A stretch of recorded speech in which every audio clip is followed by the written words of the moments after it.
بص كده، العامل ده بيحفر حفرة بير مية. يمكن تسأل نفسك ليه بيحشروا عصيان خشب جوه البير.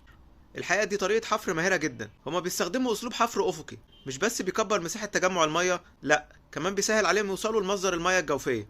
وأول ما يلاقوا مية وهما بيحفروا في الاتجاه الجانبي، يقوموا سادين الفتحة بعصيان خشب ويكملوا حفر في اتجاهات تانية. ولما يجمعوا كذا مصدر للمية، يشيلوا العصيان واحدة واحدة، فتلاقي المية طالعة مرة واحدة باندفاع جامد.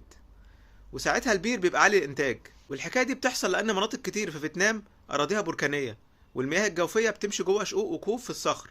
فلو حفرت لتحت بس ممكن يفوتوا مجاري المياه الحقيقية. عشان كده أهل القرى هناك بيحفروا بير عمودي الأول، وبعدين يفتحوا منه حفر جانبية في كل الاتجاهات لحد ما يكسروا الصخرة ويوصلوا للمية اللي ماشية جواها.